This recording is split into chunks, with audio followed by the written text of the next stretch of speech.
안녕하세요. 몸신 한의사 한진우입니다. 여러분 혹시 이런 고민 해보신 적이 있으실까요? 고지혈증 수치는 정상이라는데 왜 몸은 계속 무겁지? 뒷목은 뻣뻣하고 머리는 맑지 않은데 검사 결과는 괜찮다고 하네. 그런데 반면에 반대로 이런 분들도 계십니다. 콜레스테롤 수치가 조금 높다고 하는데 꼭 평생 약을 먹어야 하나요?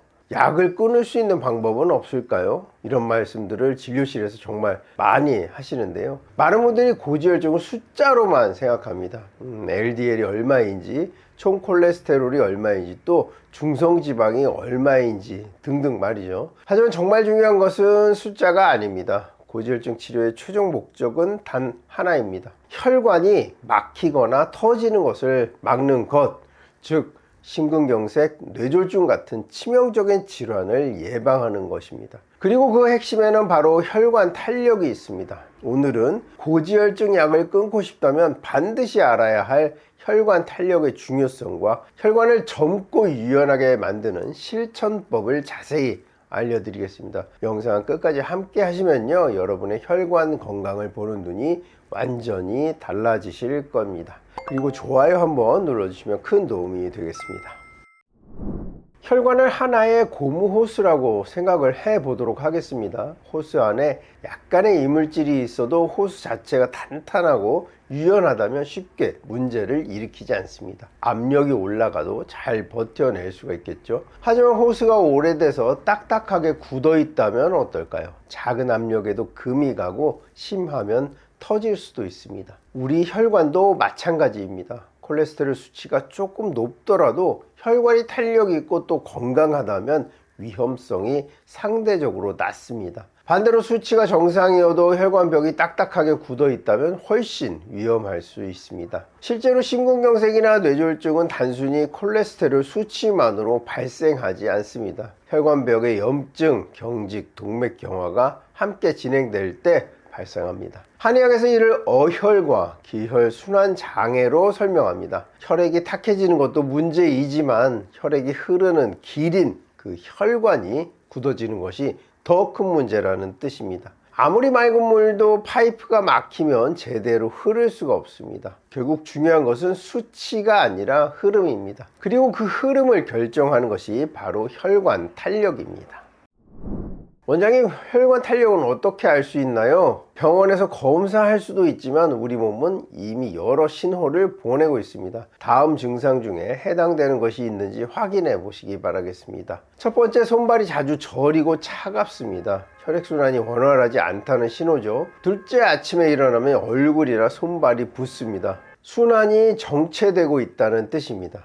셋째, 충분히 자도 눈이 침침하고 머리가 맑지 않습니다. 이 뇌 혈류가 원활하지 않을 때 흔히 나타납니다.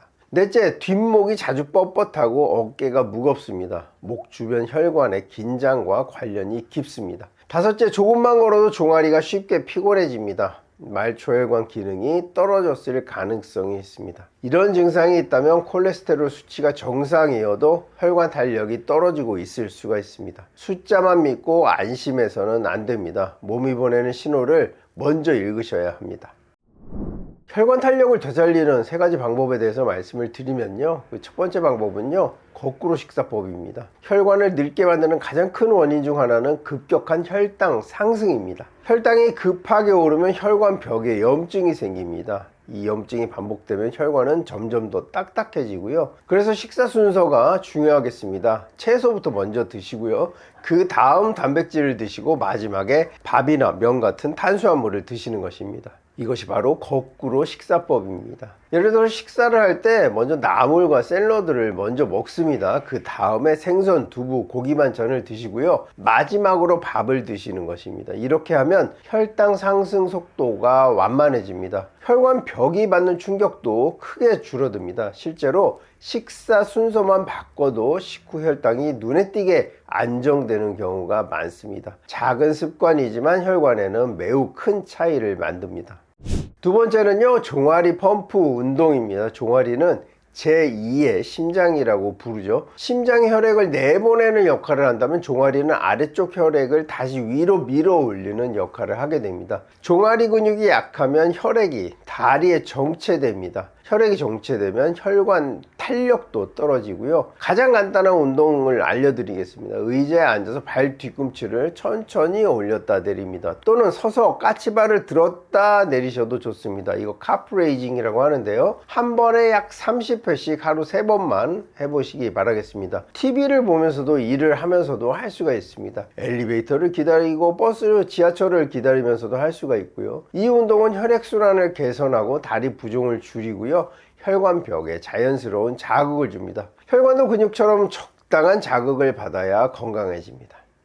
세 번째 혈관 보약인 천마와 구기자입니다. 한약재 소개를 드리려고 하는데요. 한의학에서는 혈관 건강에 도움이 되는 대표적인 약재로 천마와 구기자를 사용합니다. 천마는 머리로 치밀어 오르는 열을 내리고요. 혈관 긴장을 완화하는 데 도움이 되며 특히 어지럼증에 특효가 있죠. 또 두통 그리고 뒷목 뻣뻣함이 있는 분들에게 권해드립니다. 구기자는 간과 신장을 보호하고 혈액순환을 돕는 대표적인 약재입니다.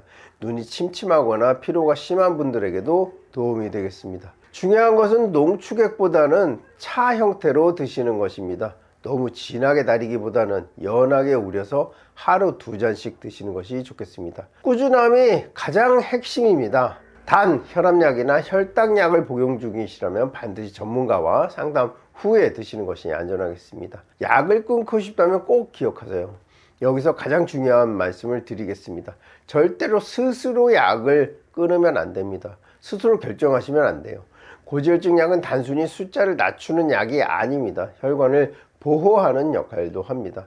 약을 끊는다는 것은 단순한 선택이 아닙니다. 충분한 준비가 필요하죠. 식습관을 개선하고 운동을 꾸준히 하고 체중을 관리하면서 혈관 탄력을 회복한 후에야 약 끊는 것이 가능해지겠습니다. 그리고 반드시 담당 의사와 상의해야 합니다.